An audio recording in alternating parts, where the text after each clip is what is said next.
She's a conservative and I'm liberal, and yet we've been friends for almost 40 years. Everyone says you shouldn't discuss politics, religion, or money. And we say that's exactly what friends should be talking about. Join us as we tackle the conversations you're having in your head, but are too scared to say out loud. Welcome to We've Got to Talk. Hello, Jolene. Hello, Nicole. Thank you for joining us on We've Got to Talk. Today, we are talking about extremists and whether that is hate speech versus free speech, if that's the protests that we've seen in America. I think for both of us, this is going to be a conversation about the left and the right and what we see as extreme and what role does that play and how does that help us or how does it hurt us? So, Nicole, start us off. Both of us watched this Mo News clip. It was in regards to a Washington Square Park protest, which is in New York City. It's right next to the NYU campus. And I think we were both totally flabbergasted by this protest. We support Hezbollah here. Say it loud and say it clear. We support Hezbollah here. We support Hezbollah here. Say it loud and say it clear. We support Hezbollah here. We support Hezbollah here. Say it loud, say it clear. We support Hamas here. We support Hamas here. Say it loud and say it clear. We support Hamas here. We support Hamas here. New York City, you will see. New York City, you will see. Palestine will be free. Palestine will be free. It is right to rebel. It is right to rebel. USA, go to hell. USA, go to hell. These are my 3 hot takes. Number 1, hate grows from fear and ignorance of the unknown. The rise in anti-Muslim and anti-Semitism rose drastically between February 28th and March 5th, the first 5 days of the conflict. At that time, over 25,000 Islamophobic posts were posted on social media. And there was a 34% increase in anti-Semitism incidents in the same period. This hate has continually escalated since October 7th. So it's not been just like this immediate, we hate Jews and we hate Muslims. It's been growing at a pretty steady pace since the October 7th attack on Israel, where the statistics I was seeing is that there's been a 69% jump in Muslim hate and a 400% jump in anti-Semitic hate. Jewish hate. Jewish Wow. hate. Number 2. So watching this video, Jolene, I was totally flabbergasted. So we live in this country where free speech is protected. But the wild part was we're watching these people holding up signs like glorifying the supreme leader that had slaughtered people for 47 years, holding up Hezbollah flags, holding up Hamas flags. And I just thought, what are you protesting? Because if you were in the streets of Iran, you would be slaughtered. And you are glorifying these people that don't allow anyone to live freely. And yet in January, when the Iranians were rising up and over 30,000 people were slaughtered, where were you? Where were you in the streets of America? So that's crazy to me. And lastly, number 3, so I Googled a lot to look up who these groups were, who were organizing these protests. A lot of the groups, I can share them with you. I had never heard of. And so I decided, not I'm only going to look them up, I'm going to look at their websites. I'm going to see what they're selling. My takeaway was a lot of these people, I think, honestly start with good intentions. But the takeaway was that people were really lost and people were seeking a sense of belonging, but then they would get caught up and justify horrible violence. And I feel like we've just lost each other. We've lost the humanity in each other. I looked at this kind of from a different perspective. I think as a Republican, and you and I have talked about protests before, you just don't see a lot of Republicans protesting. That seems to be a Democrat.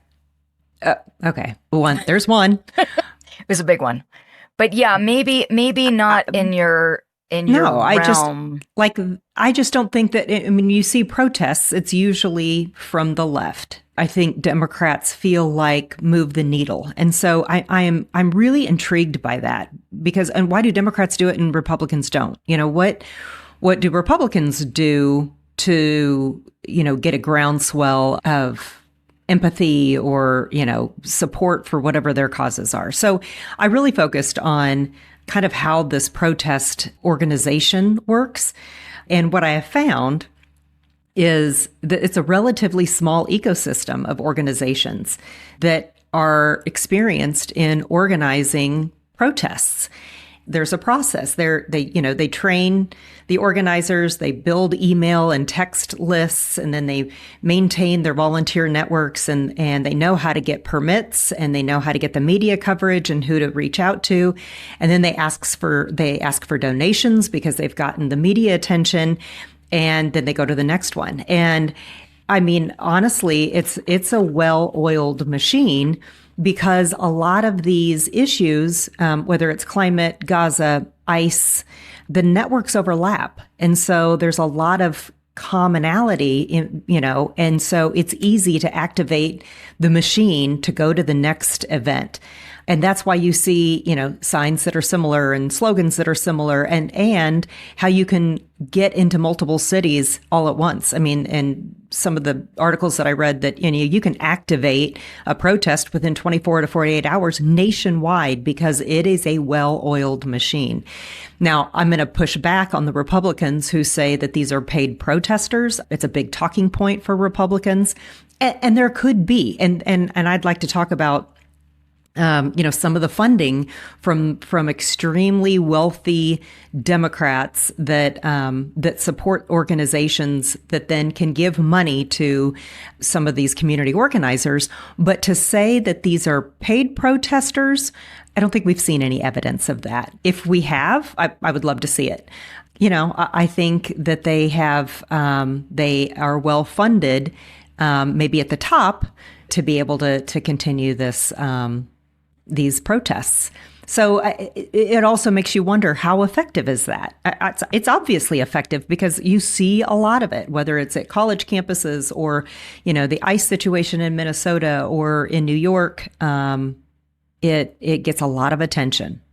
So, Jolene, when you saw this video, your takeaways were much more about, I'm gathering, please correct me if I'm wrong, more about what is this protesting thing? I'm trying to understand how it works, why their signs look the same. You were looking at it more about that versus... Well, I don't understand how anybody in America is supporting Hamas or Hezbollah. Number one, why are you in America? And that was the thing in this video too. I felt like these were Americans. These weren't people who were immigrants that had come from Iran or that were part of the Hezbollah or Hamas organizations that somehow found themselves in America. No, if you've come to America, what don't you like about America that makes you want to protest America? I felt the whole thing was super confusing because we had talked about in previous episodes when the United States and Israel went to war with Iran, we were not understanding, the history of when the Iranians were protesting their government in January, and where were the protesters, the American protesters, and we did not see them at that point. And we had seen several videos of Iranian people at the protests saying, "What are you protesting? You don't understand anything about my country." That was quite frankly startling too. That one woman in particular, I felt so sad for her. She has family in Iran still that she talks to every day. All my family, all my friends, they are in Iran. I still can talk to them sometimes when they have internet. And none of these guys, none of them, they are Iranian. I'm Iranian. I know better than all of this. People in Iran, they're happy. They're fucking happy because 47 years they fight against this regime. We tried to protest, to change this regime, but we couldn't because they killed more than 50,000 people just in 2 days, just in fucking 2 days. So right now, the only way that we get off this regime is this war. So please just shut the fuck up if you don't know about my country. Don't talk about my country. That's it. I went to protest pretty young, and I do remember, and this is like being in college when we had newspapers and you were looking for a job, a summer job. There were a lot of activist jobs where they recruit college kids because they're smart and passionate and poor. And you can pay, love a good cause. And you can pay them to help you. And I remember those want ads. But I mean, there are obviously people that are professional activists that they feel, whether it's their moral duty, their calling, that, you know, and all the sites have donations. How do they exist other than by donation or grants, I suppose? And it occurred to me, I was like, oh, this really hasn't been part of Jolene's world. Like, this would make sense to me that it wouldn't make sense to you. There are a lot of conspiracy theories about who's funding what. That being said, it's a lot less grassroots than it used to be because by virtue of the internet. Social media, yeah. People can uprise. I mean, the Arab Spring, that was all Facebook, and I don't know how funded it was, but that was a pretty organic situation. Now we're in a place where, yes, there are more well-oiled machines where someone sees an injustice and they get out there. Now, I don't believe in the conspiracy theories. That said, politics is well-funded, right? We know this. The lobbyists rule. And you've told me from the very beginning of this podcast, follow the money. And so now, liberal Democrat, I'm like, I look at things a little differently and go, well, maybe who's funding it? Who's funding it? Like, who's behind it? And I think what's chilling about all of this is, number one, we're not listening to each other at all. Everyone is so dug in to their own cause, whatever that cause may be, that it doesn't make any sense. Like, why are these people in the streets of New York City, and there were cities all over that day, protesting for terrorist organizations that would, if they had their way, kill them? They just killed them. Death to America, death to Israel. That's what they believe. Death to anyone that doesn't bow down to them. And I'm with you. Like, if that's really what you feel, truly, if that's truly, like, you have studied what they're about, studied Hamas, you're like, these are my people. Studied Hezbollah, these are my people.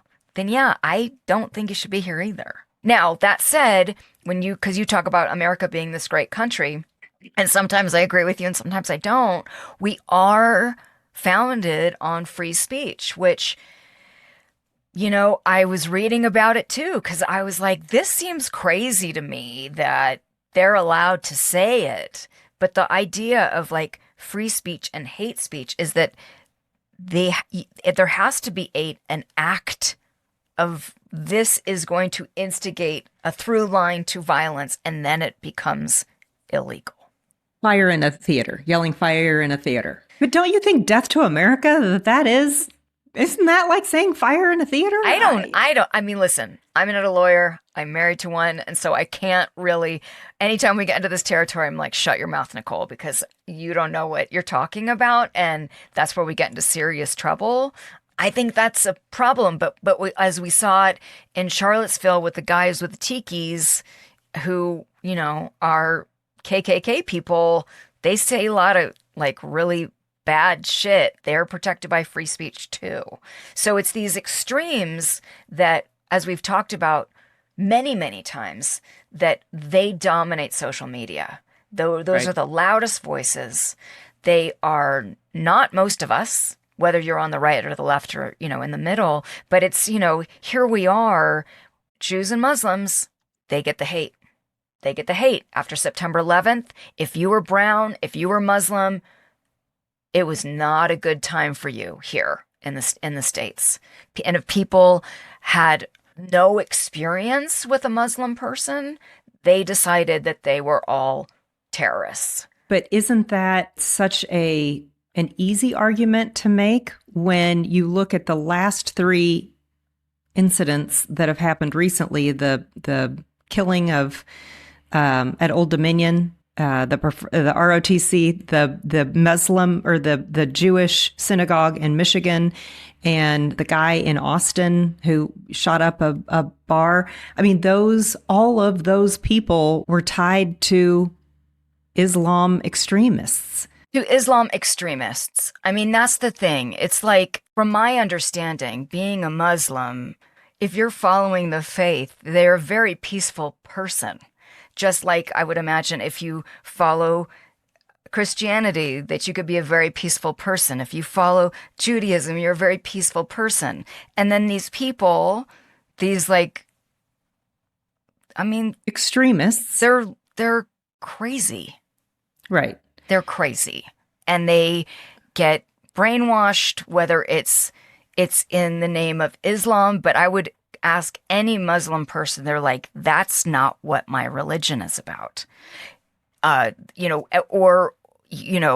people that are, defending hateful things that are like Christians. And I'm sure you would be like, that's not the Christianity I follow. So it's these people that, in the name of religion, they paint this picture. And if you're not familiar with what a Muslim is or what a Jewish person is, or like, everyone has decided that the people that hate Netanyahu, that all Jews are him. How is that fair? Right? Do you think that protests are effective? Do not. And I have changed since I've gotten older. What's the intent of a protest? I think the intent of a protest is to raise awareness of a subject. I protested the Iraq War in 2003 in New York City, and there were tens of thousands of people in the streets, and no one covered it. And I felt so disillusioned and disappointed. And this was, of course, before, smartphones. So if a news organization didn't cover it, you're shit out of luck. Somebody else. That's it. That's it. You're done. And so when you're on the ground communing with tens of thousands, hundreds of thousands of people, depending what the march is, it can feel amazing. You feel like there is purpose, that you're quote unquote doing something. I personally think, okay, what's the next step? Now, how do you move forward? How do you push your congressperson, push your senator? Maybe you run for office. Really do something. Do you think it's for the money then? If you're a professional community organizer, if you're getting paid by a philanthropic organization that believes in, let's say, climate change, and so they hire professional community organizers to get people together to rally, and they train them, and they provide the money for legal aid if they get arrested, and all the things. But it's not really effective until they get media coverage, and then they can go back out and then go to their base and say, this is such a huge deal, and we see this huge protest, and all of these people want change. Are you going to contribute to it? Because like you said, in the one that you were a part of, you didn't get any media attention. And so it just kind of went, meh. I mean, it was kind of flat. There was the protest I told you about where it was the Muslim ban in Brooklyn, and people were angry. We were angry that Trump term 1 was calling for this Muslim ban. And so in that case, it was, we went to the courthouse, and tens of thousands of people, bodies saying this isn't okay, and we don't agree with this. And they actually were able to get a injunction. And while we were standing there, and that was shocking, I looked at Josh and I was like, this doesn't ever happen. And, and everyone cheered and was excited and felt like they helped. I mean, I'm just saying that you asked me if I think that they work. They can raise awareness to people. Okay. I think people that are community organizers, I think they believe in I really think they're passionate. Oh, I'm sure they are. And I don't think they get paid very much. So I think it is a labor of love that they feel that and you disagree. I mean, maybe, we don't know. I mean, that's the whole thing, because the money, if you talk about George Soros or Nardine Kaswani, is another one for Within Our Lifetime. And there's the WeSPAC Foundation. There are a lot of really well-funded philanthropic organizations, which is different from political action committee, because if you're a philanthropic, if you're a 501c3, you can't support a particular candidate. So that is different from PACs and super PACs that are trying to change legislation, right? If you're not a 501c3 and you don't have to divulge your what you spend your money on, there could be a lot of money going to these organizations, and there's no money trail. So we don't know who's getting paid what. I remember during Black Lives Matter, there was the woman who started the Black Lives Matter, then everybody was up in arms because she was spending money on mansions and and I know you and I talked about that. And then they were like, okay, no, it wasn't really a mansion. She bought this house, and did she use it with those funds? Okay, no, you couldn't really trace it to that she used funds from that. So there's a lot of gray area. I don't think that we really know. But when you've got somebody like George Soros, who's given, I think his Open Society Foundation is worth $14 billion with a B. When you've got that kind of money, I feel like you could give a lot of money to the organizations that align with your values. Look what's his bucket did. Elon Musk funded Trump. Elon Musk supported Donald Trump's 2024 presidential campaign with at least $250 million to over $290 million, primarily through his super PAC, America PAC. So this is occurring to me as, again, I think I had this whole idea we were going to talk about hate, but clearly that's the thing about sometimes in these podcasts is like, you got to listen. I mean, and that's part of the deal is that Jolene teaches me things and I teach her things, and we're like, okay, I guess this is where this conversation is going. So thinking about this, and you're saying, well, do Republicans protest? And I'm saying January 6th is a really good example of when they did. But otherwise, what do they do? Well, a lot of Republicans donate a lot of money to get their person into office to help change things. Affect change that way. I think that's on both sides do too. I agree. Right, yeah, I agree. And I mean, you could call the Charlie Kirk events that you could call in some way a form of protest. It's a gathering. It's a gathering of people who are passionate about expressing themselves or being with other people like themselves. Yeah. I think a lot of times protest is also just, we're starving for community and we're starving to be able to possibly do something. Okay, but I'm going to go back to my original question, because I think, and even talking about Turning Point USA, I think is another example of this. Isn't that where they get their money? When you have a protest, or if you have a Turning Point rally, isn't the objective not only to share the ideology and the core foundation, the principles of whatever it is that you're espousing, but it's also then to gather all these people to show others so that you can reach out to others and say, we got to continue this. We've got to have more money so that we can continue spreading this message. And we need your help, because look how many people showed up.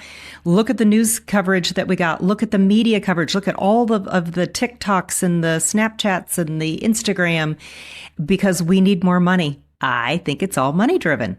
I think maybe it started as purpose Yeah. on any Okay. side, right? Left, Yep. right, center, extreme. I want to do something about this subject. Yeah. Climate change, Iran war, the Israeli-Palestinian war, whatever it might be. I'm hoping it starts in much more of a pure form. I can't speak for Charlie Grassroots. Kirk, that maybe it was like, hey, I want to give conservatives more of a voice. Maybe that's where it started. I don't know. I'm not feeling heard.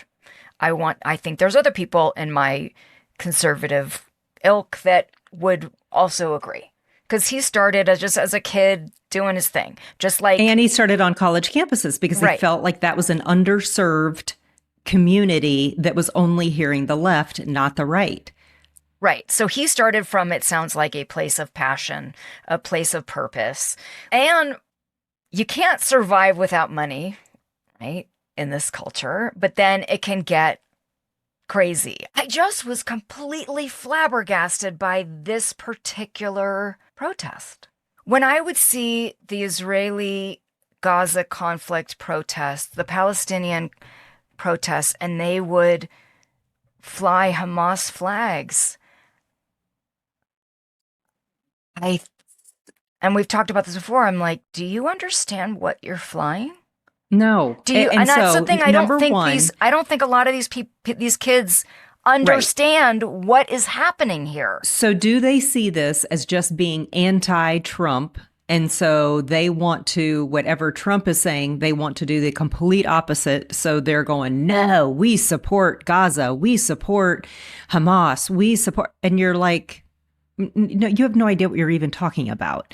We support Iran regime, the Islamic regime, and because it's just opposite Trump. Or number two, and especially with these recent violence against Jews, is it a way to get radicalized? Is it another way to radicalize someone? I think we keep hearing about these people who get online and get radicalized online, and I don't know what that means. You and I talked about this privately. Like, are there secret websites that can you just Google, how do you get radicalized? I have no idea. But the point being, is this another form of getting radicalized? Oh, I see what you're saying. You're saying like radicalized in person. These people that are, I could absolutely understand if you want to protest that you don't like that we started the war with Israel and Iran. You protest that. Absolutely. You don't like the school was bombed and those poor girls were killed. Protest that. That makes sense, right? Like, you don't like Trump, fine. Protest that. But to say you're holding up the supreme leader who slaughtered how many? Hundreds of thousands of people in the 47 years that he was a leader? Yeah. He hanged gay people. He like stoned women. You're holding him up like he's a martyr?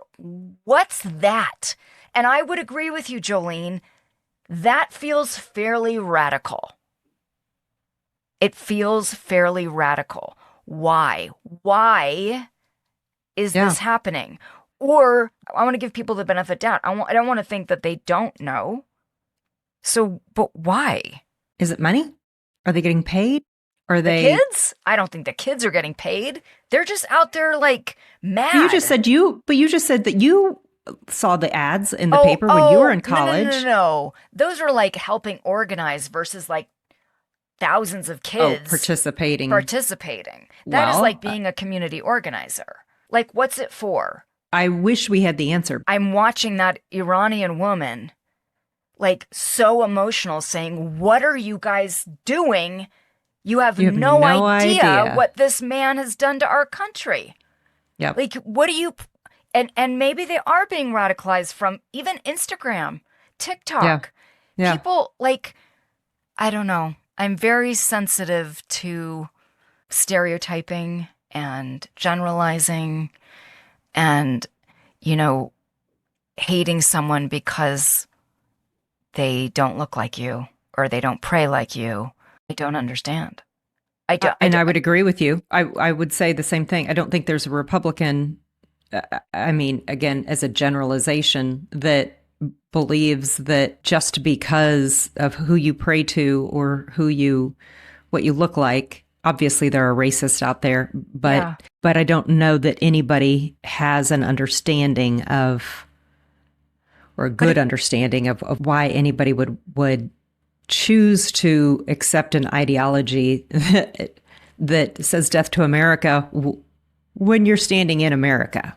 You saw the Mo News thing today. The U.S. is the only country where a majority of adults, 53%, view their fellow citizens as morally bad, according to a Pew Research survey of 25 countries. If that is correct, if that's what's happening in the United States, I mean, that births hate. If I have dehumanized you, I've made you morally bad, you Jewish person, you Muslim person, you are morally bad. I hate you. I can commit violence against you and feel morally justified. As Americans right now, with social media, with all the things, that maybe we're all a little radicalized. Because that's crazy time, y'all. This liberal Democrat knows that just because you don't believe what I believe or you think differently, I don't think you're morally bad. I agree. And end of story, right? The big picture, again, this is from Mo News. Democrats and Democratic-leaning Americans, 60%, were more likely than Republicans and Republican-leaning Americans at 46% to view fellow citizens as morally bad. A partisan split found in other countries as well. That your political views define your morals, your ethics,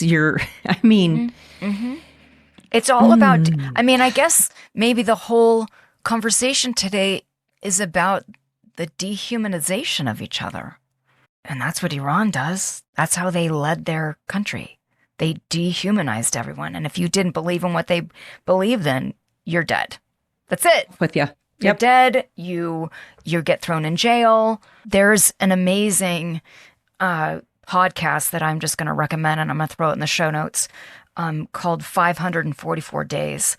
And Jolene, I don't think I've recommended it to you yet. It's an amazing podcast that I've been listening to for the last couple weeks. It's one season. It's this guy, Jason Rezaian, who's American and Iranian, but born and raised in America. And then he went to Iran, and he was a journalist, but he would write about food and culture and music. And he married an Iranian woman, and they got arrested, and he was thrown in jail for 544 days. And his wife was also thrown in jail. And it's his story. And it's considering, I started watching or listening to it, I think right when we started the war with Iran. And it's been such an education in what's going on there. And I'm not thinking that anyone that is in that protest that was holding a Hezbollah flag or Hamas flag is listening or watching this podcast. But if you are, I would suggest that you listen to this 544 days and start to understand what really goes on in that country and with that government. And you might not walk the streets of New York City holding that flag. Because it also just makes me feel sad for, like, why are you in that position? Why, like, are you that lost that you're fighting for killers? Yep. Right. It doesn't make sense. It doesn't make sense. It doesn't make sense. Do you have any other thoughts about today? No. I didn't even want to do this. This was such a crappy topic. I mean, it's one we had to do. Yeah. Hate? It's one that, hate and protest. It's all so negative. Like there's not a positive outcome. Well, there's a positive outcome in that podcast that I just suggested. Okay. That's positive. Okay. Great. It's positive that you and I are talking about it. Thank you for your glass being half full, Nicole. Listen, this stuff sucks as a, like, half Jewish person, having half of my people and so many of my friends that are Jewish, and there's such a rise in anti-Semitism. It breaks my heart. It breaks my heart. It Yeah. breaks my heart. My friends that are Muslim, it breaks my heart. I have been lucky enough in my life to have been born and exposed to all different kinds of cultures. And I'm so incredibly grateful that I have this Yeah. rich experience. And I really love learning about different cultures. And it just makes me so sad when we are in a country that is so frightened of each other. Clearly, there are people that are really hurting so much that they get radicalized and then commit violence. The positive is it's not all of us. Those are the extremes. And that's, Right. but unfortunately, like that is what we see. And when you look on social media, everybody, and you just see that, it really is disconcerting that you think, oh my God, our world. It's part of our Yep. world. It's not all the world. Do you have a would you rather? I do. Let's hear it.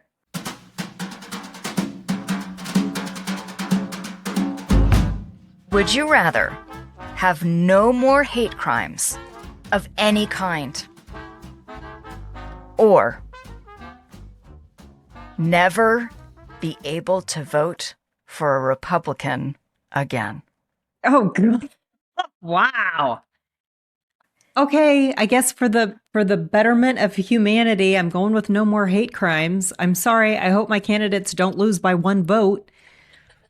I'll still put a sign in my yard for you, or I guess I've never contributed to a No, you campaign haven't yet, but There you I go. mean, I appreciate that. I appreciate that answer. so It's you're you- welcome, all of Yes, humanity. there you go. You I just gave up cured my it. right to You just vote for so a that Republican. you all, for a Republican, Mm-hmm. so that you all can have no more hate. Nicole, would you rather be in a protest that blocks traffic in New York City for 1 hour or stand in a TSA line for 3 hours?